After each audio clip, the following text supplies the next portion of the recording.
ပင်လယ်သမားဘုရင်ကြီးဂိုရော့ဂျာကသူ့ရဲ့နောက်ဆုံးအချိန်မှာသူပိုင်ဆိုင်ခဲ့တဲ့ရတနာတွေအားလုံးကိုနေရာတစ်ခုမှာဖွက်ထားခဲ့ရလို့ကြေညာခဲ့ပါတယ်။အဲစကားကြောင့်ပဲချမ်းသာခြင်းနဲ့လူပေါင်းများစွာကရတနာတွေကိုရှာဖို့အတွက် Grand Line ထဲကိုထွက်လာကြတဲ့ကြောင့်ကမ္ဘာပေါ်မှာပင်လယ်သမားတွေကြီးစိုးတဲ့ခေတ်ကိုရောက်လာခဲ့တာဖြစ်ပါတယ်။ခရီးသက်တင်အပျော်စီးသင်္ဘောကြီးတစ်စီးရဲ့ဘေးမှာတစ်သားစီပိုင်းတစ်ခုမျောလာတာကိုတွေ့လိုက်ကြတဲ့အတွက်သင်္ဘောသားတွေလည်းကုန်းမက်ပေါ်ကိုဆွဲတင်လိုက်ကြတဲ့အချိန်သူတို့နောက်ကိုပင်လယ်သမားသင်္ဘောတစ်စီးလိုက်လာတာကိုတွေ့လိုက်ရပါတယ်။ပင်လယ်သမားသင်္ဘောဆိုတဲ့အတန်ကြားရတဲ့လူတွေအားလုံးကကြောက်ရွံ့ထိတ်လန့်ကုန်ကြပေမဲ့သပင်လိမ်မော်ရောင်တဲ့ကောင်မလေးတယောက်ကတော့ထူးဆန်းစွာတည်ငြိမ်နေပြီးတစ်ဖက်ကတိုက်ခိုက်နေတဲ့သူတွေကလည်းအရှိပင်လယ်တစ်ခွင်မှာအချောဆုံးအလှဆုံးဆိုတဲ့ခေါင်းဆောင်အေဗီဒါရဲ့ပင်လယ်သမားသင်္ဘောဖြစ်ပါတယ်။သူတို့ရဲ့တိုက်ခိုက်မှုကြောင့်စီပိုင်းကသင်္ဘောဝန်းနဲ့ရောက်သွားခဲ့ပြီးအေဗီဒါရဲ့အဖွဲ့ကလည်းအပျော်စီးလေးပေါ်ချီတက်သွားတဲ့အချိန်သင်္ဘောသားတွေရဲ့ခိုင်ဘက်ဖြစ်တဲ့လူကောင်သေးသေးနဲ့ခိုဘီကလည်းအေဗီဒါရဲ့ကောင်းမှုကြောင့်တစ်ဖက်လေးပေါ်ရောက်သွားခဲ့ပါတယ်။အပျော်စီးလေးပေါ်မှာပါသမျှတန်မိုးကြီးပစ္စည်းတွေအားလုံးကိုတင်းကျုပ်ယူနေကြတဲ့အချိန်ခိုဘီကလည်းတစ်သားစီပိုင်းကိုတွေ့သွားခဲ့ပြီးအဲ့လိုအခွင့်ကောင်းကိုစောင့်နေတဲ့တခိုးမလေးကတော့အေဗီဒါရဲ့သင်္ဘောပေါ်တက်သွားခဲ့ပါတယ်။ခိုဘီတွေ့လာတဲ့အရက်စီပိုင်းကိုလည်းကြံတဲ့ဓမြတွေကအနိုင်သိယူလိုက်ကြပြီးအထဲကိုဖွင့်ကြည့်လိုက်တဲ့အချိန်မှာတော့သူတို့ထင်တယ်လို့ဝိုင်းနေမဟုတ်ပဲကောက်ရုပ်အထုပ်နဲ့ကောင်လေးတယောက်ဖြစ်နေခဲ့ပါ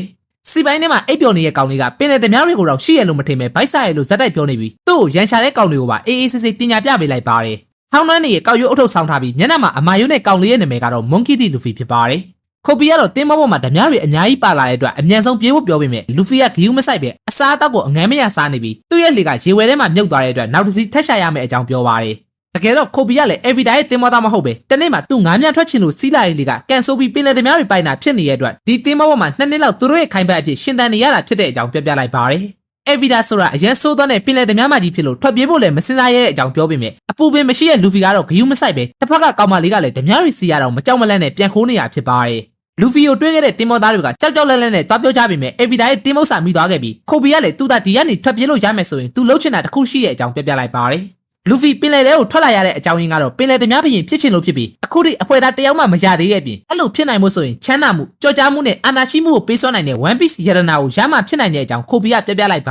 ယ်။တကဘာလုံးကထိပ်သီးပင်လယ်သမားတွေအားလုံးက One Piece ကိုလိုက်ရှာနေကြတာဖြစ်လို့လူဖီလိုပြောင်ဆက်ဆက်ငချိုလေးကလုံးဝထိတ်ဆုံးအောင်ရောက်မှာမဟုတ်ဘူးလို့ခိုဘီကညင်းမိမယ်။လူဖီကတော့သူ့အနေနဲ့ဖြစ်နိုင်လားမဖြစ်နိုင်ဘူးလားဆိုတာကိုဂယုစိုက်နေမှာမဟုတ်ပဲသူ့လှုပ်ချင်လို့ကိုလှုပ်တာဖြစ်တဲ့အကြောင်းနဲ့သူ့ရဲ့ဆုံးဖြတ်ချက်အတွက်တေးရမယ်ဆိုရင်တော့တိုက်ခိုက်သွားမှာဖြစ်တဲ့အကြောင်းပြပြလိုက်ပါတယ်။သူတခါမှမတွေ့ခဲ့ဘူးတဲ့စကားကိုကြားလိုက်ရတဲ့ခိုဘီကလည်းကိုယ့်ရဲ့အိမ်မက်အတွက်အသက်ဆုံးပြီးအကောင့်တွေဖော်ရမယ်ဆိုတဲ့လူဖီရဲ့စကားကြောင့်ဒီတင်မောကနေရအောင်ထွက်ပြေးမယ်ရေတက်ထဲကိုဝင်မယ်ပင်လယ်သမားတွေကိုလိုက်ဖမ်းမယ်ဆိုတဲ့သူဖြစ်ချင်တဲ့အိမ်မက်ကိုလက်မလျှော့ပဲအကောင့်တွေဖော်ဖို့ဆုံးဖြတ်လိုက်ပါတယ်။အေဗီဒါကဖမ်းမယ်လို့ကြွေးကြော်နေတော့ East Blue ရဲ့အချောဆုံးပင်လယ်သမားအေဗီဒါကရောက်လာခဲ့ပြီးအစကတော့လူဖီကိုကျေးစားပင်လယ်သမားမဟုတ်ဆိုဇိုလိုလို့ထင်ခဲ့ပေမဲ့ဟုတ်မနေတဲ့အပြင်ညောင်မာတာကရုပ်စိုးစိုးနဲ့ဖတ်တီးမလို့ပါထခေါ်လိုက်ပါတယ်။ဘသူမှသူ့ကိုအဲ့လိုမပြောရခဲ့တဲ့အေဗီဒါလည်းစိတ်ဆိုးဆိုးနဲ့ထတောင်းကြမ်းမိမယ်လူဖီကဂယူးဆိုင်မနေပဲအကုန်လုံးကိုမျက်ခွက်အပြဲသားနဲ့ပြန်စုံနေရဲ့ပြင်ရုတ်တရက်သူ့ရဲ့လက်ကရှေ့ထွက်လာပြီးဂေါမူနို rocket ဆိုတဲ့တိုက်ကွက်နဲ့အားလုံးကိုအမှောက်သိပ်ပစ်လိုက်ပါတယ်။လူဖီကသူ့ကိုယ်သူရာဘာလူသားလို့ပါပြောနေရကြောင်းတော်ရုံလူတွေမမြင်ဘူးတဲ့နတ်ဆိုးတစ်တီဆိုတာတကယ်ရှိမှအကုန်လုံးကသိလိုက်ရပြီးသူ့ကိုယ်သူပင်လယ်သမားလို့မိတ်ဆက်နေအောင်အေဗီဒါရဲ့တင်မောဘဝရတနာတွေကတော့အခိုးခံလိုက်ရပြီဖြစ်ပါတယ်။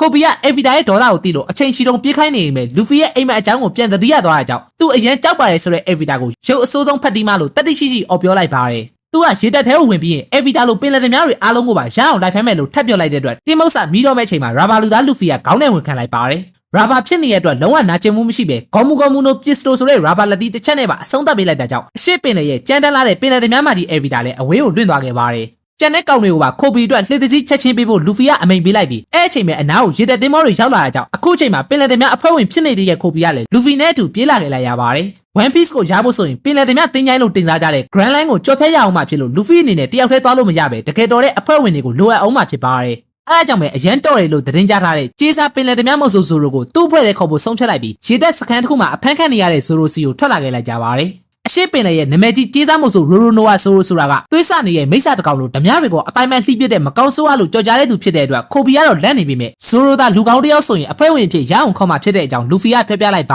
ယ်။လူတွေကတော့ဇိုရိုဆိုတဲ့နာမည်ကိုကြားရုံနဲ့လန့်နေကြတဲ့အပြင်ဒီရေတက်စကန်ရဲ့ကပတိန်မော်ဂန်ဆိုတဲ့သူကိုပါကြောက်နေကြတာကိုတွေ့လိုက်ရပါတယ်။လူဖီကတော့ထုံးစံအတိုင်းဘာတစ်ခုမှခေါင်းနဲ့ထည့်မနေပဲပင်လယ်သမားမဟုတ်ဆိုရိုရိုနိုဝါဆိုရိုကိုဖမ်းထားတဲ့နေရာစီရောက်လာခဲ့ပြီးသူ့ကိုသာလှုပ်ပေးလိုက်ရင်လူဖီလိုပင်လယ်သမားကိုချက်ချင်းတက်ပစ်လိုက်မယ်လို့ခိုဘီကတားပြီးမြမြောက်မာတာကပြောလို့မရတာကြောင့်တိုင်ပတ်နေတဲ့အချိန်မှာဇိုရိုကသူတို့ကိုတွေ့သွားခဲ့ပါတယ်။ US နိုင်ငံ location ရတဲ့ဘယ် VPN မဆိုခံကြည့်ပေးခြင်းဖြင့်ကျွန်တော်ကိုဝင်ငွေရအောင်ကူညီပေးနိုင်တာမို့လို့တစ်ဖက်တစ်လမ်းကနေ VPN အသုံးပြုရုံနဲ့ဗီဒီယိုလေးတွေကိုစပို့ပေးဖို့တောင်းဆိုချင်ပါတယ်။အနားမှာအော်ဂျီဟစ်ကျဲလုံနေတဲ့နှစ်ကောင်ကိုထွက်သွားဖို့ပြောတဲ့အချိန်မှာပဲခိုးကြောင်ခိုးဝက်နဲ့ကောင်မလေးတယောက်ရောက်လာခဲ့ပြီးဇိုရိုစားဖို့ထမင်းလုံးတွေလာပေးနေတဲ့အတွက်ဒီနေရာကနေထွက်သွားဖို့မောင်းထုတ်နေရပြန်ပါတယ်။အဲ့အချိန်မှာရေတက်အဆောင်နှစ်ယောက်နဲ့အတူရောက်လာတဲ့ဇောင်ကြောငါပေါ်တကောင်ကထမင်းလုံးကိုယူစားလိုက်ပြီးမြဲစားနဲ့လှုပ်ရမယ့်အစားတကြားနဲ့လှုပ်ထားတာဖြစ်လို့ချုံလုံးနေရကြောင်အကုန်လုံးကိုနင်းချိတ်ပစ်လိုက်ပါတယ် အဲ့ဒါအပြင်ရာဇဝတ်သားကိုကုညီတဲ့သူပါကြိုးပေးခံရမယ်ဆိုတဲ့အမိန့်စာနဲ့အတူသူ့အဖေကပတိန်ကိုတိုင်ထုတ်ပြန်ထားတာဖြစ်တဲ့အကြောင်းပြောနေရကြောင်းသူကမော်ဂန်ရဲ့တာမန်တိသွားကြပြီးကလေးမလေးကိုလည်းနိုင်ရန်အပြင်ကိုလွှင့်ပစ်ဖို့အမိန့်ပေးလိုက်ပါတယ်ရေတပ်သားကမလုပ်ချင်မိမဲ့အမိန့်ကိုလည်းမလွတ်ဆန်ရတာကြောင့်လွှင့်ပစ်လိုက်တဲ့အချိန်လူဖီကကယ်လိုက်နိုင်ပြီးမော်ဂန်ရဲ့သားကတော့ဆိုရိုကိုဂတိအတိုင်းဒီနေရာမှာတလားပြအောင်နေနိုင်မှာမဟုတ်တဲ့အကြောင်းပြောခဲ့လိုက်ပါတယ်သူတို့ရဲ့သဘောတူညီမှုက10ရက်ပဲကြံတော့တာဖြစ်ပြီးမြောက်မာသာလူဖီကတော့သူ့သားဆိုရင်3ရက်လောက်အစာမစားရရနဲ့တင်တည်သွားနိုင်တဲ့အကြောင်းသွားပြောလိုက်ပါတယ်ဆိုရိုကတော့ဘာတွေပဲဖြစ်နေသူလုံးဝအသက်ရှင်ရမယ့်အကြောင်းနဲ့လူဖီကိုလည်းမြေကြီးပေါ်မှာနင်းချထားတဲ့ထမင်းလုံးကိုယူပေးဖို့တောင်းဆိုလိုက်ပါတယ်ဘလောက်ပဲညစ်ပတ်နေပါစေအစာမစားရတာရက်20လောက်ရှိနေပြီဖြစ်တဲ့ဆိုရိုအတွက်တော့အရသာရှိလုံးနေရကြောင်းအကြောင်းကိုလူဖီကလည်းကလေးမလေးစီကိုပြလိုက်ပါတယ်တကယ်တော့ဆိုရိုအဖမ်းခံခဲ့ရတယ်ဆိုတာကသူစိုးသားလို့မဟုတ်ပဲတနေ့မှာမော်ဂန်ရဲ့တာဟင်မပိုကသူ့ရဲ့ခွေကိုမျိုးထဲမှာလိုက်တောင်းချမ်းခိုင်းတဲ့အပြင်ကလေးမလေးရီကာဒိုရဲ့စားသောက်ဆိုင်မှာပါအနိုင်ကျင့်နေကြတာဖြစ်ပါတယ်ခွေးရရီကာကိုပါကိုက်ဖို့လုပ်တဲ့အချိန်မှာတော့ဇိုရိုကဝင်တီးပေးလိုက်ပြီးလူတိုင်းကြောက်ရတဲ့ပင်လယ်သမားမုံဆိုဇိုရိုဖြစ်နေရကြောင်းဟင်မပိုကမရှင်းနိုင်မိမဲ့သူ့အဖေမော်ဂန်ကိုသာတိုင်လိုက်ရင်ရီကာဒိုတာမီကြိုးပေးခံရမှာတေချာတဲ့အကြောင်းချင်းချောက်လိုက်ပါတယ်အဲ့လိုမဖြစ်စေချင်ဇိုရိုကအစားအဖမ်းခံမှုနဲ့တလားတိတိအချုံနောင်ထဲမှာမသေးပဲနေနိုင်မယ်ဆိုရင်သူတို့သားမီကိုလှုပ်ပေးမယ်လို့ကန်နိုင်ခဲ့တာကြောင့်ဇိုရိုကလက်နက်ချအဖမ်းခံခဲ့တာဖြစ်တဲ့အကြောင်းရီကာကပြောလိုက်ပါတယ်အဲ့အချိန်တွင်လည်းဟင်မပိုကအမျိုးမျိုးနှိပ်စက်နေတာဖြစ်တဲ့အကြောင်းမှပြောလိုက်တဲ့အတွက်ဇိုရိုကလူဆုံးမဟုတ်တဲ့အကြောင်းတည်သွားကြတဲ့အချိန်မှာပဲဟင်မပိုကနောက်တစ်ခေါက်ဆိုင်ကိုလာပြီးတောင်းကျမ်းနေတာကိုတွေ့လိုက်ရပါတယ်ဆိုင်ထဲမှာတခိုးမလေးလည်းရှိနေပြီးဟင်မပိုကတော့မနှက်ပြန်သူ့ဇိုရိုကိုတတ်တော့မဲ့အကြောင်းတဆိုင်လုံးကြားအောင်အော်ပြောနေရကြောင်းအဲ့စကားကိုကြားလိုက်ရတဲ့လူဖီကလည်းဟင်မပိုရဲ့မျက်ခွက်ကိုပြေးထိုးလိုက်ပါတယ်လူဖီကတော့ကပတိန်ရဲ့တားတွေပါတွေဂယူးဆိုင်နေမှာမဟုတ်ပဲစားရှိရင်ဘိုင်ဝမ်ချဖို့စိန်ခေါ်နေခဲ့ပြင်ဇိုရိုကိုလည်းသူ့အဖွဲ့ဝင်ဖြစ်တေချာပေါက်ရအောင်ခေါ်မယ်လို့ဆုံးဖြတ်လိုက်ပြီးဖြစ်တဲ့အကြောင်းခိုပီကိုပြောလိုက်ပါတယ်ရေတပ်စကန်မှာတော့ပြည်သူတွေစီကအခွင့်အရေးအရနဲလာတဲ့အတွက်ကပတိန်မော်ဂန်ကဒေါသထွက်နေတဲ့အချိန်ဟင်မပိုကသူ့အတွက်လူတစ်ယောက်ကိုတတ်ပေးဖို့လာပြောခဲ့ပါတယ်ဆိုရိုကသူငငယ်တုန်းကတငယ်ချင်းတယောက်ကိုပေးခဲ့တဲ့ကတိကြောင့်ဘလို့နီးနဲ့မှတေလို့မရတဲ့အကြောင်းရေရွတ်နေတဲ့အချိန်လူဖီကပြန်ရောက်လာခဲ့ပြီးသူကြိုးပြစ်ပေးပြီးရနဲ့သူ့ရဲ့ပင်လယ်သမားအဖွဲ့တွေဝင်ရမယ်လို့ထပြောလိုက်ပါတယ်ဆိုရိုကတော့ပင်လယ်သမားလိုရာဇဝတ်သားတွေနဲ့ဘတော်မှအလို့အတူတူတွဲမလုပ်နိုင်တဲ့အကြောင်းပြန်ပြောပေးမယ်ဆိုရိုကိုယ်တိုင်ကလည်းမကောင်းဆိုးအကြေးစားမှုဆိုလို့နာမည်ကြီးတဲ့သူဖြစ်လို့သူ့အဖွဲ့တွေဝင်ကိုဝင်ရမယ့်အကြောင်းလူဖီကတစ်ဖက်သက်ကြီးဆုံးဖြတ်ထားတာဖြစ်ပါတယ်ဆိုရိုကဓာသမားတယောက်ဖြစ်တဲ့အတွက်သူ့သားအဲ့ဓာတွေကိုပြန်ယူပေးနိုင်ရင်အဖွဲ့တွေဝင်ရမယ်လို့တောက်ခွက်ပြောင်ပြောင်ပဲပြောခဲ့လိုက်ပြီးရေတပ်စကန်ထဲကိုခေါမှုတို့ rocket နဲ့ဝင်သွားခဲ့ပါတယ်ရေတပ်စကန်ရဲ့အပေါ်မှာတော့ကပတိန်မော်ဂန်ကသူ့ရဲ့ပုံတူရုပ်ထုကြီးကိုထောင်ဖို့အတွက်တပ်သားတွေကိုအမိန်ပေးနေတဲ့အချိန်သူ့အဖေတော်မရိုက်ဖူးတဲ့မျက်နှာလေးကိုထိုးသွားတဲ့ကောင်လက်စားချိတ်ပေးဖို့ဟင်မပိုကကြီးကြနေခဲ့ပါတယ်အဲအကြောင့်မော်ဂန်ကဟင်မပိုရဲ့မျက်ခွက်ကိုနောက်တစ်ချက်ထိုးပေးလိုက်ပြီးအချင်းကသူ့မရိုက်ခဲ့ဘူးဆိုတာကလည်းအဲ့လိုဆုံးမရလာအောင်မတန်တဲ့တောက်ယူမှုလို့ဖြစ်တဲ့အကြောင်းသူ့သားကိုပြောလိုက်ပါတယ်ပြီးရင်တော့ဒီနေ့လူတက်ကွင်းထဲကိုဝင်လာတဲ့ကလေးမလေးကိုလည်းသူ့ရဲ့စီကံအတိုင်းတက်ပစ်ဖို့အမိန်ပေးလိုက်ပြီးဟင်မပိုနဲ့တပ်သားတွေကတော့ကလေးရွယ်ပဲရှိသေးရကြောင်းမလုပ်ချင်ကြပေမဲ့ကပတိန်မော်ဂန်ကသူ့အမိန်ကိုမနာခံတဲ့သူမှန်သမျှအပိုးကျိုးအောင်နမူနာပြပေးလိုက်ပါတယ်ကဘာပေါ်မှာယာဒူရဲ့အစ်စ်တွေဆိုတာကအလကားထားတာမဟုတ်ပဲဒီရေတက်စကန်မှာလည်းသူကယာဒူအကြီးဆုံးဖြစ်တဲ့အတွက်သူလောက်တာအကုန်မှန်တဲ့အကြောင်းပြောလိုက်ပြီးနှစ်ရှည်လာများထုစစ်ခဲ့ရတဲ့ပုံတူရုပ်ထုကိုဆက်ထောင်နေကြတဲ့အချိန်အတန်ကြားလို့အောက်ကနေအချိန်နဲ့တက်လာတဲ့လူဖီကထုံးစံအတိုင်းပြဿနာရှာလိုက်ပြန်တဲ့အတွက်မော်ဂန်ရဲ့ရုပ်ထုလည်းနှစ်ပိုင်းကျိုးသွားခဲ့ပါတယ်မြောက်မာသားကတော့ဖုန်ကြီးခေါင်းကောက်ပြီးမှတောင်းပန်မိမယ်သူ့ကိုအသေးတက်မဲ့ရေတက်သားတွေလက်ကနေဆိုရိုဓာရဲ့တီနီယာကိုတည့်ရဲ့ဟင်မပိုကိုခေါ်ချက်သွားပါတယ်လူတက်ကွင်းထဲကိုလည်းခိုးပြီးဝင်လာတာမြင်လိုက်တဲ့အတွက်ရေတက်သားတွေရောက်ရက်ခတ်နေကြတဲ့အချိန်တခိုးမလေးကလည်းစခန်းထဲရောက်နေပြီးဆိုရိုရဲ့ဓာတွေကိုလိုက်ရှာနေတဲ့လူဖီကလည်းဒဇာကန်ပြည့်ဟင်မပိုကိုအတုံးချနေကြတာဖြစ်ပါတယ်ခိုပီကလည်းသူကရေတက်သားဖြစ်ချင်နေဆိုပေမဲ့အခုလိုမတရားတဲ့လုပ်ရက်ကိုထိုင်မကြည့်နေနိုင်တဲ့အကြောင်းနဲ့ဆိုရိုထမပြေးခြင်းမှုဆိုရင်တော့ဟင်မပိုကဂတိရုပ်ဖြတ်ပြီးမနှက်ဖြတ်ဆိုရိုကိုတတ်ဖို့ကြံစီထားတဲ့အကြောင်းပြောလိုက်ပါတယ်အဲစကားကြောင့်လူဖီကလည်းဒေါသထွက်ပြီးဟင်မပိုကိုထိုးခဲ့တဲ့အတွက်သူ့ကိုပါရေတက်ကလိုက်ဖမ်းနေရဖြစ်ပြီးခိုပီကပင်လယ်သမားတယောက်လို့ဖို့ဇိုရိုကိုမတိုက်တွန်းမိမဲ့လူကောင်းဖြစ်တဲ့လူဖီကိုတော့ကူညီပေးဖို့တောင်းဆိုလိုက်ပါ